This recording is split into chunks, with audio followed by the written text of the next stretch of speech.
नमस्कार दोस्तों, स्वागत है आपका कथा मित्र चैनल पर, जहां हम सुनाते हैं दिल छू लेने वाली कहानियां जो समाज और इंसानियत की सच्चाई दिखाती है।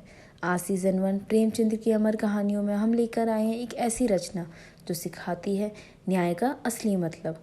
प्रेमचंद्र की यादगार कहानी पंच परमेश्वर। ये कहानी है जुम्मन शेख और अलगू चौधरी की, दो दोस्तों की, जिनकी दोस्ती तब परखी जाती है जब एक बनता है पंच यानी न्याय का प्रतिनिधि।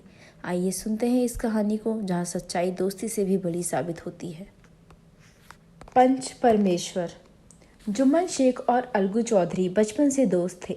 दोनों को एक दूसरे पर पूरा भरोसा था। वह साथ खाते पीते नहीं थे, धर्म भी अलग थे, केवल विचार मिलते थे। यही उनकी मित्रता का आधार था। जुम्मन की एक बूढ़ी खाला यानी कि मौसी थी। उनके पास थोड़ी सी ज़मीन जायदाद थी। जुम्मन ने उन्हें फुसलाकर जायदाद अपने नाम लिखवा ली। जब तक दान पत्र की रजिस्ट्री नहीं हुई थी, खाला का खूब आदर होता था। रजिस्ट्री होते ही सब कुछ बदल गया। अब खाला को सूखी रोटी और कड़वे बोल ही सुनने को मिलते हैं। कुछ दिन तक खाला जान ने सुना और सहा।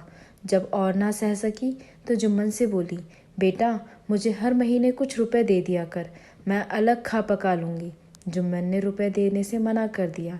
इस पर खाला बिगड़ गई। उन्होंने पंचायत करने की धमकी दी। पढ़ा लिखा होने के कारण जुम्मन का बहुत मान था। वह जानते थे कि जीत उन्हीं की होगी। हंसकर बोले, हाँ हाँ जरूर करो, जाओ। कई दिनों तक बूढ़ी खाला हाथ में लकड़ी लिए घर घर घूमी।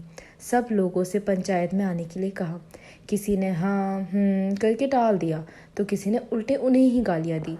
चारों ओर से घूम घाम कर बेचारी अलगू चौधरी के पास आई। अलगू से भी पंचायत में आने के लिए कहा।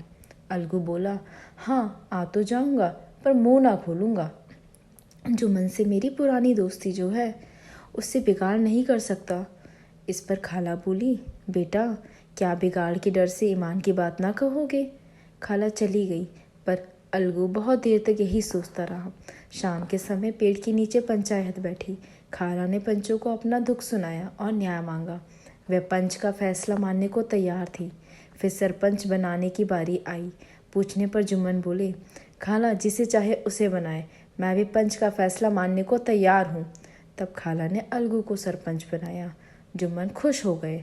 अब तो जीत उनकी ही होनी थी, पर अलगू कतराने लगे।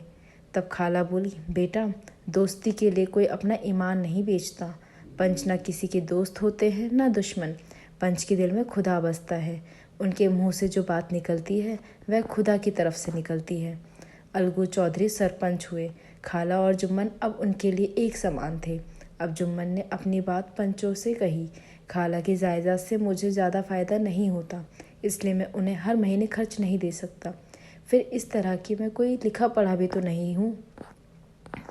इस बात पर अलगू जुम्मन से सवाल जवाब करने लगे। जुम्मन हैरान थे। फिर अलगू ने फैसला सुनाया। खाला को खर्च देने लायक लाभ तो जायदाद से हो ही जाता है। अगर जुम्मन खर्च नहीं देंगे तो दान पत्र की रजिस्ट्री रद्द कर दी जाएगी। फैसला सुनकर जुम्मन दंग रह गए। क्या यही कलयुग की दोस्ती है? जिस पर भरोसा था उसी ने समय पड़ने पर धोखा दिया। सब लोग अलगू की सच्चाई की तारीफ करने लगे। इसी का नाम पंचायत है। दूध का दूध और पानी का पानी कर दिया। इस फैसले ने अलगू और जुम्मन को दुश्मन बना दिया। सच के एक झोंके ने दोस्ती की जड़ हिला दी। जुम्मन हर समय बदला लेने की सोचने लगे। शीघ्र ही उन्हें यह अवसर मिल गया। पिछले साल अलगू मेले में बड़े बड़े सींगों वाले एक जोड़ी बैल खरीद लाया था।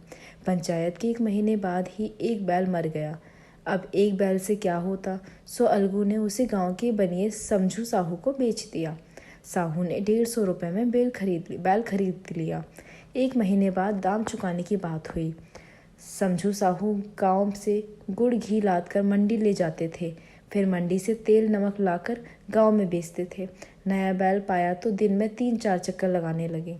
पशु के साथ पशु सा बर्ताव किया। ना ठीक से चारा दिया ना पानी। आखिर एक दिन कोड़े की मार खाते खाते बैल जो गिरा फिर कभी ना उठा। कई महीने बाद अलगू बैल के दाम मांगने गए। समझू साहू और उनकी पत्नी ने उन्हें बहुत डांटा। मरा सा बैल दिया था, उस पर दाम मांगने आए चले। यहाँ तो जन्म भर की कमाई लुट गई है हमारी। अलगू 150 रुपये गंवाना ना चाहते थे। लोगों ने उन्हें पंचायत करने को कहा। वह मान गए। पंचायत की तैयारियां हुई। तीसरे दिन शाम को उसी पेड़ के नीचे पंचायत बैठी। समझू साहू ने जुम्मन शेख को सरपंच बनाया। अलगू निराश हो गए पर कुछ बोले नहीं। सरपंच बनते ही जुम्मन में जिम्मेदारी आ गई। वे न्याय और धर्म के आसन पर बैठे थे। यह समय निजी बदला लेने का नहीं था, उन्हें केवल सच ही बोलना चाहिए। पंचू ने समझू साहू और अलगू चौधरी से जवाब सवाल किया। अंत में जुम्मन ने फैसला सुनाया। जब बैल खरीदा गया था तब वह बीमार नहीं था। समझू साहू की लापरवाही और अत्याचार के कारण ही वह मारा गया। समझू साहू अलगू चौधरी को बैल के पूरे दाम दे। अलगू चाहे तो दाम कुछ कम कर सकते हैं। अलगू खुशी से झूम गए, उठ खड़े हुए और जोर से बोले, पंच परमेश्वर की जय। थोड़ी देर बाद जुम्मन अलगू के पास आए और गले लिपट कर बोले, आज पता चला कि पंच ना किसी का दोस्त होता है ना दुश्मन, पंच में तो परमेश्वर वास करते हैं। अलगू रोने लगे, दिल का मैल धुल चला था। मित्रता की मुरझाई हुई लता फिर हरी हो गई थी। दोस्तों, पंच परमेश्वर हमें ये सिखाती है कि जब इंसान न्याय की कुर्सी पर बैठता है तो उसे सिर्फ सच्चाई और ईमानदारी की आवाज़ नहीं सुननी चाहिए, चाहे सामने अपना सबसे करीबी क्यों ना हो।